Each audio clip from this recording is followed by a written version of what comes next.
Hey, Physics 30. So today we're going to talk about, or this video at least, we're going to talk about fusion. So in the previous video, we talked about fission.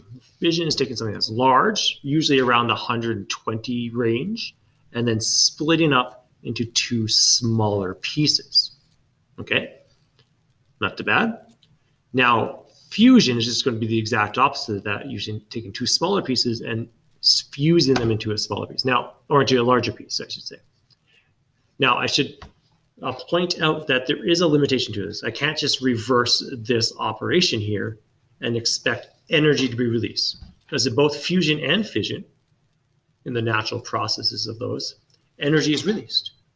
So if I were to reverse this operation, flip it around, it would actually absorb energy if I wanted to put barium and krypton back together to make uranium. Okay? So the only way to actually fuse two things and release energy is if I'm on that other side of that chart. Remember, there's a chart of binding energies where it kind of looked like this. It went up, then down, and here was iron. Iron something, I can't remember exactly which iron isotope it is. Uranium is way over here. Barium and krypton are way over here. So if I were to fuse these together to produce this, that would release energy. Or sorry, that would absorb energy, I should say, sorry, as I go that direction on this chart. Because I'm moving away from iron. So this is going to fuse barium and krypton together. I would absorb energy to produce this guy. But if I were to go this way, as I move towards iron, as I separate uranium into fission, that's going to release energy. So this would absorb, and this would release. Just because of the way we're moving on this chart, we're moving towards the more stable element of iron. So this would release energy. If I move away from the more stable element, I'm going to absorb energy. And it's true on the other side as well. So if I take two elements, say hydrogens down here, and fuse those together to produce something bigger, like helium, this would release energy. So here, the fusing of two guys here, fusing, if this was fusion, this would absorb energy, and this would be fission here, where it would release energy. But in this kind of the opposite case, in fusion of two smaller pieces, as long as I'm on this side of iron, I will release energy. But if I were to try to create fission of this, I would need energy to do that, absorb it. And also important for later on too, when we talk about why do we need super colliders to delve deeper into the nucleus and discover new things. Because I want to create fission. I want to split these small hadron, these small little nuclei into smaller pieces. To do that, I need lots of energy. So I'm moving away from these stable elements. But if I'm just going to fuse these two smaller pieces together, like hydrogen to produce helium, that's going to release energy because I'm moving towards iron. Now, this comes into play like as I fuse things together inside the sun, because the sun is mostly hydrogen and helium right now, I'm releasing energy.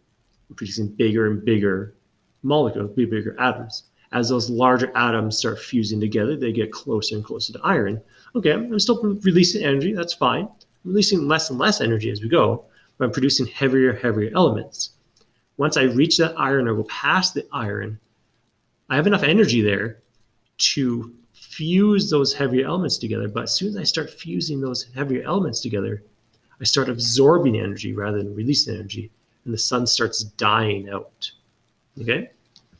So when we deal with fusion, I want to talk about how much energy is being released in fusion. Let's talk about what's happening within the sun.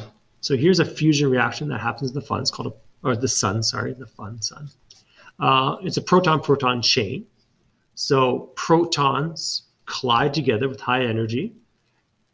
They undergo some other kind of reaction here. You can see a neutrino and a positron pops out here. One of the proton turns into a neutron, and it produces hydrogen 2. Okay, so you can see a proton, which is technically hydrogen 1. Hydrogen 1 produces hydrogen 2. In the process, it's going to release some energy there too, because that is fusing two smaller pieces together. And you can see there's a chart later down here. Two hydrogens produce hydrogen 2, and it releases a small amount of energy. That's fine, okay. We'll talk about that energy in a bit. Then another proton comes and slams into hydrogen 2, becomes helium-3. In the process, releases some more energy, a little bit more in this case. Right? It does it twice. Proton-proton chain. So they just added those two together. All right, so does this twice. Then 2 of those helium-3s react together to produce helium-4.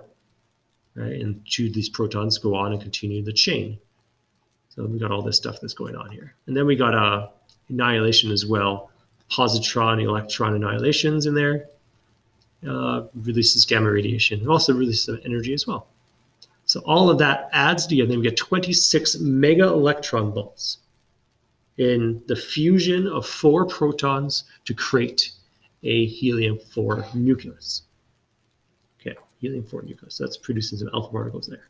A bunch of other garbage here, like you got 7 gamma particles, 2 neutrinos, and a positron. Now these neutrinos, highly unreactive, high-speed particles, just fly right out of the sun. They fly through space. Their trillions are coming down to Earth all the time, passing through Earth almost undetected. Like they are highly unreactive. So there's trillions and trillions and trillions. The same thing, gamma rays, they're just shooting out of the sun like crazy too. Hopefully our atmosphere absorbs those pretty well. Or they're deflected off by gravity and stuff. But we have these neutrinos, they're just highly unreactive. They are being produced. So we have to be able to detect these. I'll talk about these later on in those optional videos actually about neutrinos and the detection process. But they are there. And then we got positrons here. Those positrons are going to react and produce energy with other electrons and stuff because they're antimatter. Antimatter, regular matter annihilate, and that's one of those, again, one of those optional videos next week. I'm not going to test you on this stuff next week. I'm only going to test you up to this, actually, right to this slide, and that's it. It's the end. All right.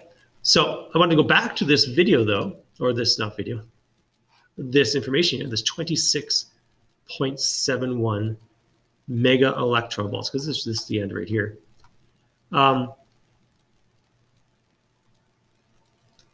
What that number seems pretty big, but if I go up here, fusion, in this fusion reaction here, this produces a 984 mega electron volts. This one here it's a bit smaller. If I were to convert this number into electron volts here, I could probably quickly do that. I don't know if my number's still in my calculator. Let's go find it. Was it 2.77? Got a bunch of stuff in my calculator, but it should be there. There, 2.779. Yeah, okay. I'm going to quickly change that to electron volts. So this is just the smaller version of this one. And I get 173, 174 mega electron volts. So it seems like fission releases a considerable amount of more energy than fusion. Now, fusion is only 26. Fission is like somewhere from the 900s, depending on the type of fission, to 174. So is that true? Is it fusion really releasing that much? Why are we delving so much energy and so much research into fusion when fission is just more efficient? Well, let's talk about this per kilogram again. Now, per kilogram, fission compared to fossil fuel combustion, fission is huge, right? Times 10 to the 13 per kilogram. Okay, but a uranium atom is significantly larger than a helium atom.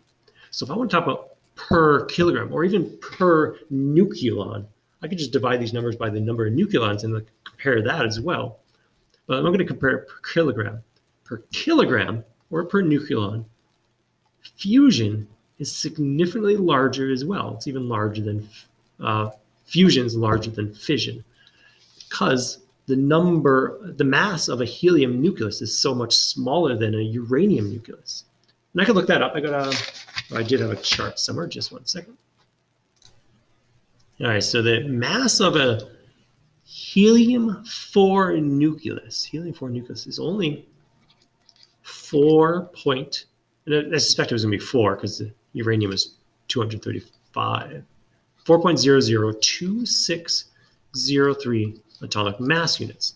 And what I'm going to do is I'm going to change that into kilograms because I want to compare it to the other one. So I want to know how many of these atoms would fit into 1 kilogram. So I'm just going to find the kilogram number really quickly here. So this is 6.64432 times 10 to the negative 27 kilograms. Okay. Now, how many of these fit into 1 kilogram? Well, I'm just going to divide them.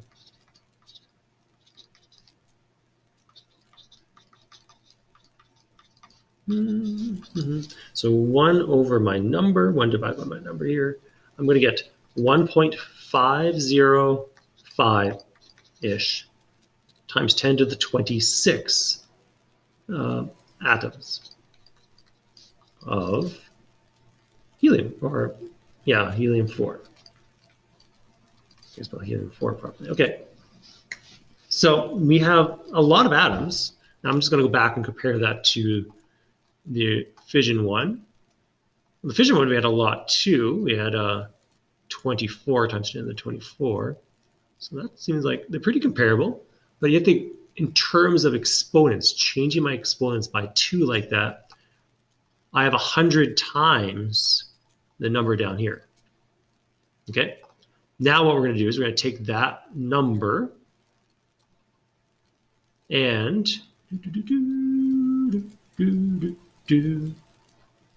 what was I going to do with that number again? Oh yeah, I wanted to compare it to this number, this joule version here. So I want to find out the energy. I'm going to times it by the energy. So I want to know the total energy released here per kilogram. I'm going to take that, times it by the energy, and this I want to change this into joules.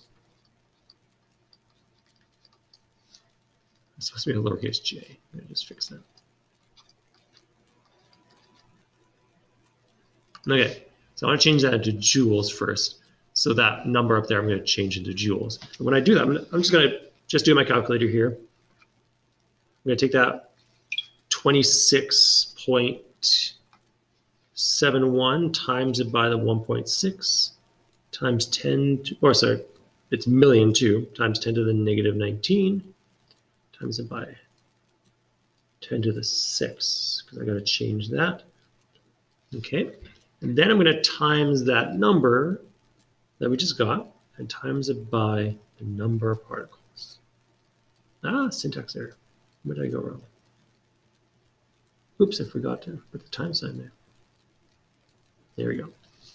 So I get 6.63 times 10 to the 14 joules. So it is larger by a factor of 10 times more energy per kilogram. Right, so this is 7 times 10 to the 13, and then we got 6 times 10 to the 14. So maybe not quite 10 times, but 9 times the energy per kilogram is still pretty good. So if I'm going to rank this, the energy per kilogram, not per nucleon. Per nucleon, this is worse than anything, right? It's really, really small, but the mass of a helium nucleus is really small though. So it balances out and it gives us more energy per kilogram. So energy per kilogram or per mass, you don't even have to say kilogram, you could just say mass. It could just be any mass, as long as all the masses are the same. The more energy, most energy, to least. The most energy is going to be fusion. Then we have fission. Then we have carbon-based combustion. Burning coal, propane, methane, natural gases, and stuff like that. Carbon-based combustion. So it's very key. The energy per kilogram is usually how we're going to compare the efficiency of these types of reactions and their energies that they get. Okay. What's that? Are we done? We're done the actual course right now. We have 2 optionals, and the reason that we have 2 optionals is that in a regular time, pre-pandemic, we would be doing more lessons per week, and these eventually would have been part of the real lessons.